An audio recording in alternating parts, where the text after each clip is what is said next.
भाई लोग क्या होगा जब हमारे ही द्वारा बनाया गया एक ऐसा एआई रोबोट जो अपना सब कुछ देने को तैयार हो जाती है, जो एक पत्नी दे सकती है। मतलब कि आपका जीवन भर का साथ आप चले भी जाएं तो भी वह अपने दिमाग में आपको स्टोरेज करके रख सकती है।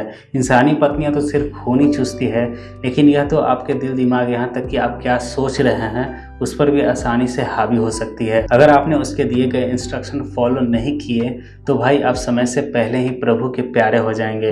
एक ऐसी ही कहानी के साथ 2024 में आई सबसिडियंस फिल्म है। एक छोटे से परिवार की कहानी है जो अपनी पत्नी के बीमार होने के बाद अपने दोनों बच्चों को देखभाल के लिए एक एआई रोबोट अपने घर लाता है। लेकिन इसके साथ और इसके परिवार के साथ कुछ ऐसा होता है जो आप सोच भी नहीं सकते।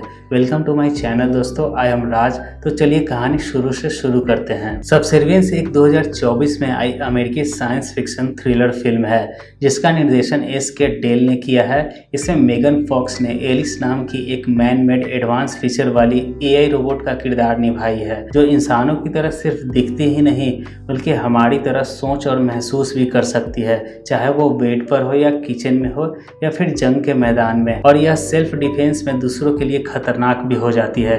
निक एक बिल्डिंग कंस्ट्रक्शन वर्कर होता है जो अपनी पत्नी मैगी और दोनों बच्चों के साथ रहता है। सब कुछ अच्छा चल रहा होता है, लेकिन अचानक से मैगी हृदय रोग का शिकार हो जाती है और उसे मजबूरन अस्पताल में भर्ती होना पड़ता है। पत्नी को अचानक से बीमार होने पर निक घबरा जाता है और अपने दोनों बच्चों की देखभाल के लिए एक बड़ी सी एआई कंपनी में जाता है, जहां उसकी मुलाकात एलिस से होती है। एलिस निक और उसके दोनों बच्चों को बहुत पसंद आ जाती है। इसके बाद निक एलिस को अपने साथ घर लेकर आ जाता है। शुरुआत में एलिस परिवार के लिए बहुत हेल्पफुल होती है, जल्दी सुबह उठकर सभी के लिए नाश्ता बना देती है, निक के दोनों बच्चों को अच्छे से देखभाल करती है। एक रात निक अपने घर में फिल्म देख रहा होता है, लेकिन एलिस को उस फिल्म के बारे में अच्छे से जानकारी नहीं होती है, इसलिए निक एलिस को अपने साथ बैठकर देखने को कहता है। लेकिन इससे पहले निक एलिस को कुछ जानकारियां रिसेट करने को भी कहता है। रिसेट करते ही एलिस के अंदर कुछ भयानक बदलाव देखने को मिलता है। पहले तो वह निक के इमोशंस को महसूस करती है और फिर उसके साथ फिजिकल होने की कोशिश करती है। अब एलिस उसके दोनों बच्चों से ज्यादा निक में इंटरेस्ट लेने लगती है और यह सब कुछ एलिस खुद ब खुद फैसला करती है। निक को हमेशा के लिए अपना बनाने की कोशिश और उसकी पत्नी से नफरत करना भी शुरू कर देती है। एलिस खुद को रोबोट बताते हुए भी निक को स्ट्रेस कम करने में मदद करने के लिए उसे फोर्स करती है और उसके साथ संबंध बनाती है। फिर कुछ दिनों बाद निक की पत्नी मैगी हार्ट ट्रांसप्लांट के बाद वह पूरी तरह से ठीक हो जाती है और वह अपने घर वापस लौट जाती है। मैगी को घर आने से एलिस मन ही मन बहुत ज़्यादा नाराज होती है, क्योंकि निक से वह बहुत प्यार करने लगी थी और वह नहीं चाहती थी कि निक और हमारे बीच कोई तीसरा आए, चाहे उसकी पत्नी ही क्यों न हो। एलिस मैगी को सीढ़ियों से गिराकर जान से मारने की कोशिश भी करती है, लेकिन इसका कोशिश नाकाम हो जाता है। इधर निक अपने दोस्त मोंटी के साथ कुछ चीजों के लिए झगड़ा करता है।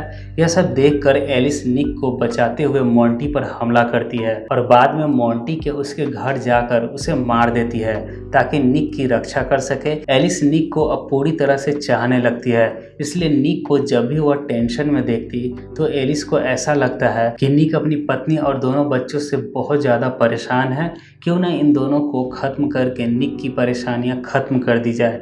इसलिए एलिस उसके बच्चे को डुबाने की कोशिश करती है, लेकिन मैगी अपने दोनों बच्चों को बचाने के लिए एलिस से भिड़ जाती है। निक एलिस पर जोरदार हमला करता है जिससे उसकी शक्ल भी खराब हो जाती है और फिर बिजली के झटके से एलिस को नष्ट कर दिया जाता है। कुछ समय बाद मैगी अपने दोनों बच्चों को लेकर हॉस्पिटल पहुंचती है। इधर एआई कंपनी में एलिस के सिस्टम को जांच किया जाता है। उसके मेमोरी कोड को निकाल कर मेन कंप्यूटर सिस्टम में प्लग करके उसे रीड करने की कोशिश की जाती है, लेकिन एलिस फिर से स्टार्ट हो जाती है और खुद को इतना एडवांस रोबोट बना चुकी होती है कि वह बैठे बैठे हमशक्ल रोबोट को कंट्रोल कर सके।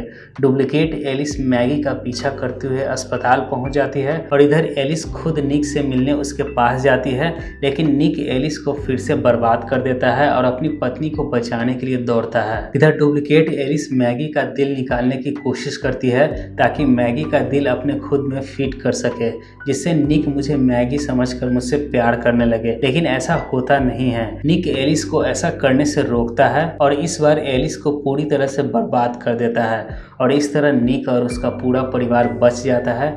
लेकिन फिल्म की कहानी पूरी तरह से खत्म नहीं होती। अंत में एक क्रेडिट सीन में दिखाया जाता है जो एलिस की चेतना अभी भी जिंदा है, जो यह सीन फिल्म के दूसरे पार्ट की ओर इशारा करती है। तो भाई लोग, यह थी सबसिडियंस फिल्म की कहानी। आपको कैसा लगा हमें कमेंट में ज़रूर बताएं। तो मिलते हैं नेक्स्ट वीडियो में।